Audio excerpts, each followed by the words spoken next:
Утмандуу кечиңиздер мен, урматтуу айымдар жана мырзалар. Кыргыз стендапка кош келипсиздер, өзүңүздөргө кол чабуулар болсун. Жаңы адамдар менен таанышалы. Кимден баштайлы? Кандайсыз? Шүгүр. Эмне болуп келип калдыңыз? Жашооңузда баары эле жакшыбы? Жакшы. Негизи көрөйүн дедим, кыргызча кандай болот деп. YouTube'дан бир аз көрдүм. Анан ошо азыр досторумду да чакырдым, келатат. Келатышабы? Сиз пунктуалдуураак достордон турбайсызбы? Атыңыз ким дедиңиз дагы жолу? Азиз, эмне иш кыласыз? Лабораторияда иштейм. Лабораторияда? Химик. Каякта? Карабалта. Карабалтада? Ар бир сөзүңүздү уккан сайын страшный болуп баштады жата. Лаборатория, химик, Карабалта. Кытайлар менен деп салбайсызбы? Жок, кыргыздар эле. Кыргыздар менен эмнени эксперимент кылып атасыздар азыркы учурда? Так. Мен канча жайбы эс алып жүргөн окшойсуз, чота мээңиз жакшы ойгоно албай атат. Токен тармагында. Мазуттуу май кыласыз? Жок, алтын, күмүш, жез, темир. Жакшы. Аябай эле көп акча тапкандардан турбайсызбы? Жок. Диван деле алып алсаңыз болмок экен. Кош келипсиз. Атайын ушул стендап деп келип калсыз. Сизге чоң ыраазычылык. Келгиле, анда эмесе кийинки кандайсыздар? Жакшы, рахмат. Атыңыз? Айдай. Сонун атыңыз бар турбайбы? Айдай, эмне иш кыласыз? Каяктан угуп калдыңыз биз жөнүндө? Дизайнермен өзүм. Жанымда эжем алып келди. Эжеңиз эмне иш кылат? Берейинби? Жок, сиз жакшы сүйлөйт экенсиз эжеңизге караганда. Эжеңизди уга элекмин, бирок сиз жакшы сүйлөп атасыз. Тоже дизайнер. Эже сиз да сүйлөйсүзбү? Таламасызбы? Атыңыз? Таламасызбы? Айдай? Кандай бир үйдө эки Айдай болуп калат ошондо? Два Айдай это сила, да? Апай, сиз кальянды көп чегип алган эмессизби? Жок, антип айтпа десин, эртең уятам. Уйни деген дизайнер окшойсуз сиз, деген. Кош келипсиз. Келиңиз дальше, анда эмесе кийинки столиктерге жыла берели. Кандайсыз, жакшыбы? Шүгүр, өзүңүз? Жакшы. Атыңыз? Адахан. Адахан, фамилияңыз? Бикташев. Мадумаров эмес. Бүт баары сурагандай Мадумаров эмес да. Мадумаров эмес. Бирок Мадумаровдун чачы деле башкача да анакы. Жакшы. Бирок сиз Кундузбек деген депутаттын алдынан көп чыга көрбөңүз, ал чачка асылганды жакшы көрөт, абайлаңыз. Билем. Кайрат Премьер-Жиевке сайылганда. Ошондо баары чач узундар жыйылып алып сүйлөштүңөр беле, эмне кылабыз деп. Адахан, эмне иш кыласыз? Графический дизайнер, мобилограф. Атайын стендапка келдиңиз, Коллегаларым чакырган үчүн дедим. Кош келипсиз. Менимче жакшы кече өткөрөсүз деп ойлойм. Келгиле, андан ары кара тору жигитке берели. Ассалам алейкум. Алейкум ассалам. Бул светти сиз үчүн да күйгүздүк, билесиз да? Ата силер тарап караңгылуу, экеле киши отурабы дегем да жана. Атыңыз? Нурсейит. Вот, ошо подкасттарда анан сизди чакырайын деп YouTube'дан көрүп калып, анан бүгүн келейин дедим. Сиз дагы ушу подкастыңыз кыргыз тилинде, орус тилинде аралаш? Любой тил. Англис тилди билсем, англис тилде деле кылат элем. Бирок любой тил деп эле, ошон үчүн экеле тил деп айтпай, ошондой. Любой тил деп жөн 200 тилде сүйлөөчү деп айтасың да. Келгиле, андан бери ары жылалы. Атыңыз? Азирет. Фамилияңыз? Фамилияларыбыз жакшы. Эмне жаңылык болуп атат, Азирет, айтып берчи элдерге. Төргө отуруп алыпсың тыгылып. Кете албай калдыңбы мындай стендап баштаган чыга албай калбадым. Сен ушу адатың бар эле го, мындай бир нерсе болсо эле Россияга кетип калган. Сен подписчиктериң Россияда элеби только же кандай? Жок, азыр жакында Европага кетип калайын атам. Европага? Каягына кеткен атасың? Германияга. Германия тил билбейсиң, сен аяктан адашып кетсең таппай калабыз да сени. Жок, тиякта англисче билем. Окей. Тосуп алышабы, Тосуп алышат. Жакшы, канчага кетип атасың? Кандай канчага? Канча убакыткабы? Жок, канчага кетип атасың? Канча сом кетип? 20 күнгө кетип атам. 20 күнгө кетип атасыңбы? Всё, Азирет, кош келсиң. Сен бир нерсе дейсиң, сенден деп баля чыкпайт экен. Кандай шумка? Жакшы. Кандай шумка дедим? Кандай шумоизоляция деп койду. Шумовик, кандайсың? Жакшы, досум. Бияктан мен жалгыз эле сүйлөп коеюн деп чечтим. Дос балдарым, миничектерим сүйлөп эле коелу дейт. Эмне силер тоско чыктыңар, ошону чечкен? Жок, ушундай жаңы эле тойдон келип атабыз. Качантан бери чече баштадың эле сен? Бул жакта мен чечем. Шума, эмне жаңылык болуп атат? жаңы кинону бүтүрдүк буюрса, ошо менен дебютный кинобуз аты Малыш, Кудай буюрса күзүндө чыгат. Бардыңыздарды чакырабыз, келип көрүп кетиңиздер. Эмнеге Малыш? Аны ошо кинодон көрөсүң да, ошого тарттык да. Балакай деп койсоңор болбойбу кыргызча? Жок, Малыш. Малыш, Берки жаныңдагы Малыштын аты ким? Бияктабы? Айтпай эле коеюн. Жок, тааныйсың, берип койсуң микрофон. Мүмкүн Сүйлөйсүң да өзүң. Сүйлөйт. Акырын кармай микрофон сындырып алып, Малышта тартылдың беле сен да? Ооба. Кимдин ролун аткарасың? Малыш эмес болуш керек менин оюмча. Терс карман. Терс карман. Малыштын кашасы тартып жеп аласың жаганда. Өз дегустатор болуп аткарам. Дегустатор. Атың ким? Бексултан. Бексултан, актер. Чалабула. Чалабула. Негизи жашоодо эмне иш кыласың? Негизи кинолордон эле көрүп калабыз. Жашоодо дегустатормун. Жаңы ачылган заведениялардан тамагын эметип берем. Тамагын оценивать этип берем. Жакшы. Акыркы жолу кайсы кафенин тамагын оценивать этип кеттиң эле? Биякта жаңы ачылган сошалдыкын. Жакшы. Всё, анда Шумкар жана достору кош келипсиңер. Кандайсыз? Жакшы, рахмат. Өзүңөр? Каяктан келип калдыңыздар? Сиздер эшке чыгып кетип бизди унутуп калат деп ойлодуңуздар окшойт, Жок эмес, тамеки чегип келдик. Молодцы. Дагы эмне кыласыңар? Бүт барын камерага айтып салла. Тамеки чегесиңер анан? Аны камерага айта албайбыз. Атак атым Канат. Канат риэлтор болуп иштейм. Акыркы жолу эмне саттыңыз? Квартира. Канчага саттыңыз? 54.500. 54.500. Однокомнатный? Однокомнатный 106. Ошондо болуп кетти, жана хрущевкаларбы? Жанагы ал жаңы домдордо молодежный квартал уккансыңар да. Парк ынтымактын ар жагындачы. Ошол болчу. Немеде? Жанагы Салбагыла деген жерге салып салган жердеби? Скорее всего, да. Силердин иш сатышты алдап сатып жүрө бересиңер да. Силер жана сумдагы эле перекупщиктердей эле, только квартира менен, бираз, Бир айда бир квартира сатсаңар, 10 iPhone саткандай эле болуп сүйүнүп жүрө бересиңер да, туурабы? Ошондой сыяктуу. Кол чабар болсун баарыңыздарга, чоң рахмат. Кыргызстан апка келип бергениңиздерге, баарыңыздар менен тааныштык. Биз курактуу эле жигит Аскар деген жигит тосуп алыңыздар. Бушкак кечиңиздер менен баарыңыздарга ассаламу алейкум. Кол чабап коюңуздар. Сергип алыңыздар буйруса. Менин атым Аскар, жашым 28-де. Мен Аскар Акаевдин атынан коюлган. Ошол кишиге окшош болсун деп. Бирок ал киши менен бир эле жерден окшошпуз. Ал киши Орусия мамлекети менен жакшы болуп, өз камкордугуна алышкан. Мен да Орусия мамлекети менен жакшымын. Мен да бир орус аял өз камкордугума алгам. Келинчегим орус. Апам да ушинтип экен, келинчегим орус алам десем, тишина. Мен келинчегим орус болгондуктан кийин үйдө тормуз деген сөз колдонулбайт. Биздин лексикондо жок андай сөздөр. Орустан аял алсаң жакшы экен. Калың деген жок, тойдон орун бербей койду деп эч таанышпайт да. Мен үйлөнгөндө 3 эле келген, 3-үнчүсү келинчегим болчу да. Эң жакшы жактары да көп. Мисалы, көбү бияктан Россияга иштегени мигрант болуп кетип атса, мен кайын журтка баратам деп айтып коем. Дагы эң жакшы жактары мен келинчегим кыргызча түшүнбөйт. Апам орусча билбейт да. Ошол себептен бизде келинчек менен келин менен кайнененин ортосунда дайым түз мамиле да. Анткени мен котормочу болуп турам. Апамдын катуу сөздөрүн назик, сыйлык жеткирип берем. Келинчектин недовольствосын апама довольный деп жеткирип берем. Ошол себептен менин келинчегим ойлойт, чүмшүк деген сөз бул жакшы сөз депчи. Апам ойлойт, достала меня твоя мама деген болсо, апа эмне кылайын? Кай жумуш бар дагы? Дагы кылып коеюнбу? Келчи депчи. Кудайга шүгүр, динди кабыл алган. Рахмат. Динди кабыл алган. Анан кийин экөө сүйлөнгөндөн кийин ошо кээде түшүнбөстүк болуп урушуп кетсек, ушуну дин катары видеолор жөнөтө берет да, жана бар го да, күйөөсү аягына кандай амиле кылыш керек депчи. Мондай турбай депчи, анын бат керек турбай депчи, бериш керек турбай. Сенин акчаң менин акчам экен, менин акчам экен депчи. Анан кийин ушинтип тажап отуруп, анан кече жакында дагы жакшы Өзбекстанда болгон видеону жөнөтө бердим. Жана аялы күйөөсүнө экинчи аялды белек кылды го. Мен ошону жөнөтүп койгондон кийин болду, ошон бойдон бири-бирибизге жөнөтпөй калдык, чота тынч. Атайын Кыргызстан апка келдим, анткени бул YouTubeга чыкса да келинчегим түшүнбөйт по-любому. Айтып коем да, сен жөнүндө мактадым депчи. Жактан Хакайзден да кайын журтун келген окшойт депчи.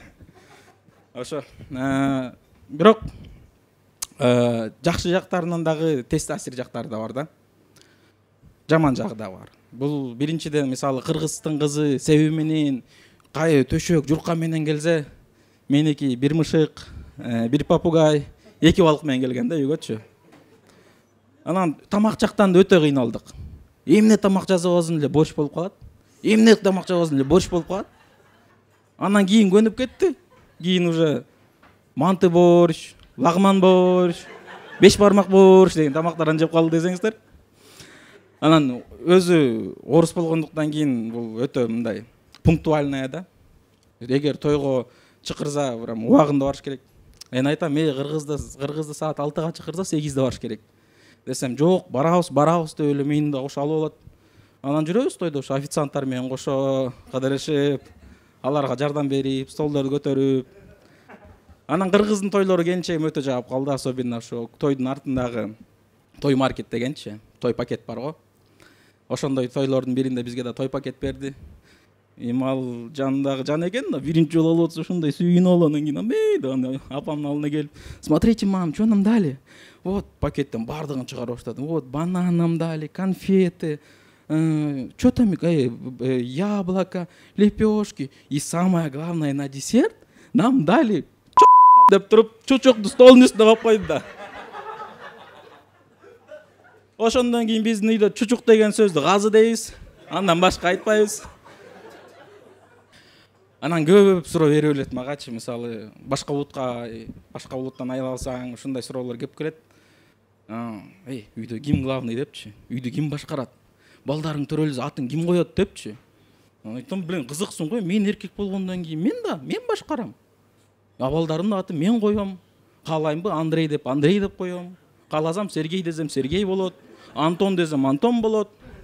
Мен кылам да, аягына просто бектерди кошуп коем, болду. Антон Бек, Андрей Бек, Леха Бек. Тамаша. Азырынча кызым бар. Кызымдын аты София.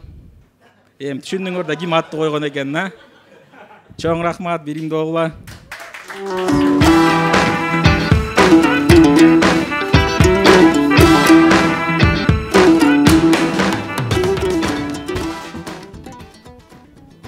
Колчалар болсун, Аскар Акаев эмес, Аскар колчалар. Кээ-бириңер ойлонуп кеттиңер, мына мен дагы орус аял алсамбы. Үйлөнбөгөндөр бар, кол чаап калачы, үйлөнбөгөн бойдоктор. Эми үйлөнгөндөр кол чапсаңар. Байкадыңарбы? Үйлөнбөгөндөрдүн кол чабышы катуураак болот, колдору мындай бекем болушат да мындай азаматтар. Келгиле, анда эмесе соңку биздин стендапер калды. Бул жерге биздин улуу байкебиз, кыргыз стендаптын атасы деп койсок болот, Бахтияр Тынаев.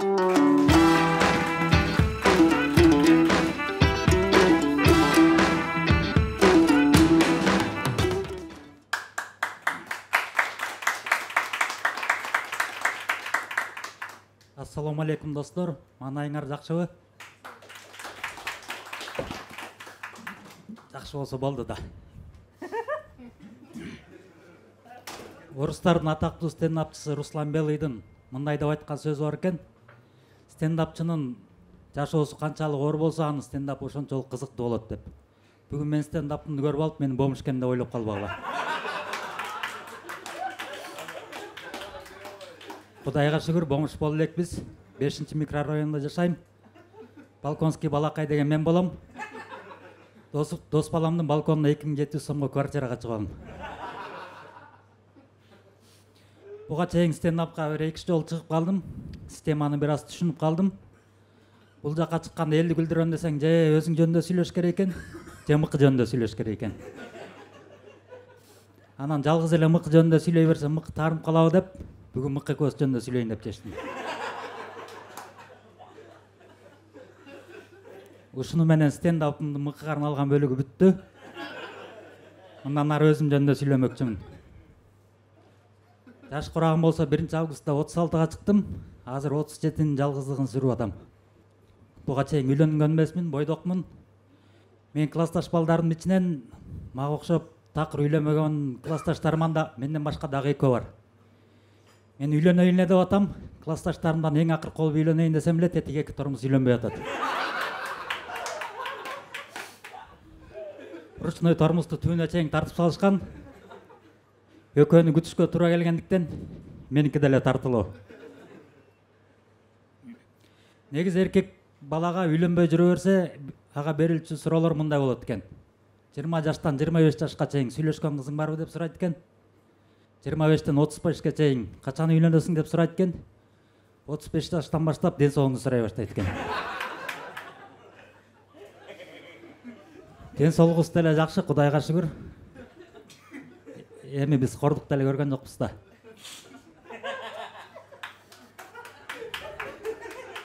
Жанды кыйнабай уктап эле жата бердим.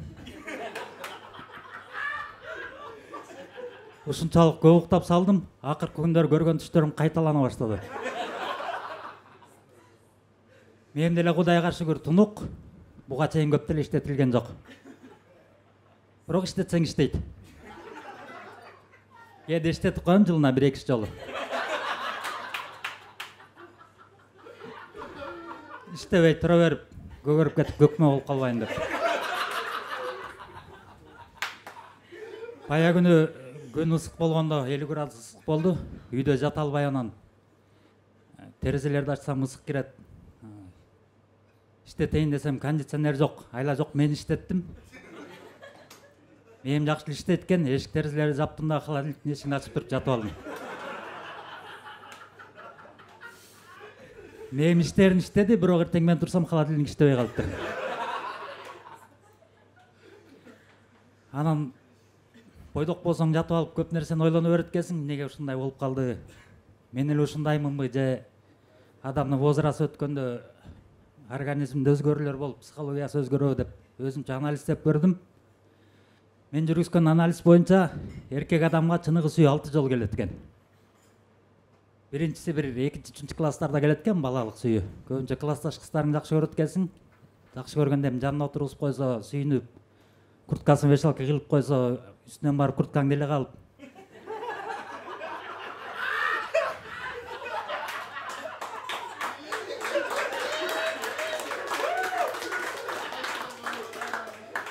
Ойлоп көрсөм мен ошо кезде каргышка калып калган экен. Ар башка кыздын курткасынын үстүнө курткамды иле берип, бабник болуп кеткем. Азыр ойлоп көрсөм, доорунда ошондо жүргөн экем.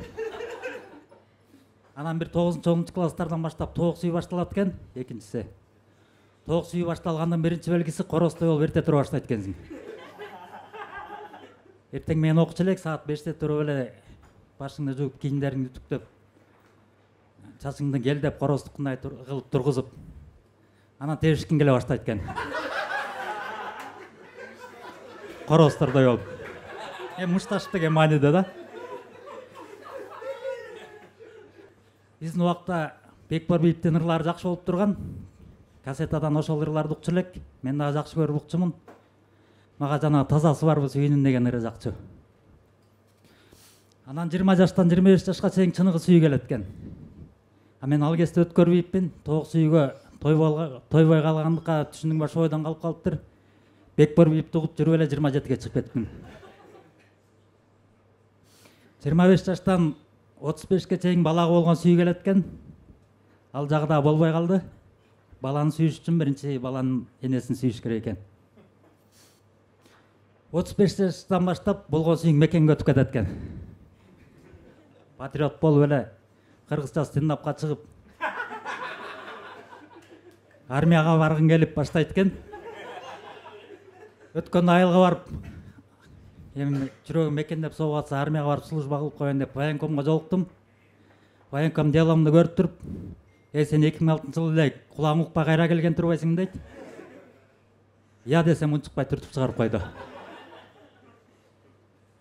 Анан ойлонуп калдым, эми болгон сүйүүм ата мекенге арналып атса кантип үйлөнөм же сүйбөй эле үйлөнсөмү деп коем, мен эле бирөө сүйүп аткансып. Анан ойлонуп көрсөм, мен патриот кыздарды сүйүшүм керек экен. Эч кимдерде Гүлзат Мамытбектин номуру жок беле? Мага ошондой бир мотиватор кыз керек болуп атат да. Жашың өткөн сайын жалкоо болуп баштайт экенсиң, тургузуп турганга бир адам керек экен.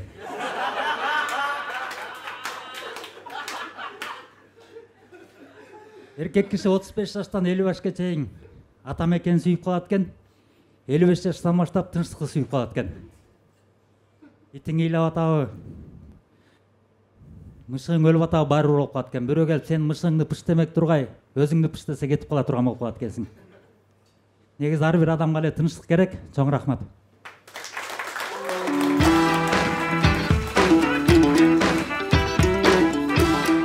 Кол чабуулар болсун, Бактияр байке, катуу кол чаап койгочу. Мына ушуну менен Кыргызстандап соңуна келди. Баарыңыздарга келип бергениңиздерге чоң рахмат. Буюрса биздин YouTube'дагы Жай Production каналына катталганды унутпаңыздар. Комментарий, лайк.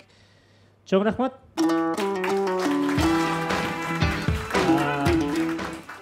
О достор, өзүңөр байкагандай эле кыргыз тилдүү контентти колдогондор да бар экен. Бул Адал Тамак. Эми Жай Продакшндын өнөктөшү бул Адал Тамак. Адал Тамак Кыргызстандагы эң мыкты сапаттагы полуфабрикаттарды чыгарган ишкана. Адал Тамак эми биз менен. Биз Адал Тамак менен сонун оюн өткөрөлү деп жатабыз сиздер үчүн. Ушул видеонун алдына тамак тууралуу кызыктуу окуялар же болбосо тамашаларды жазасыздар. Бизге эң жаккан 5 комментарийге Адал Тамактан сонун белектерибизди ыйгарганга даярбыз. Тамагыңыздар таттуу болсун. Адал Тамак.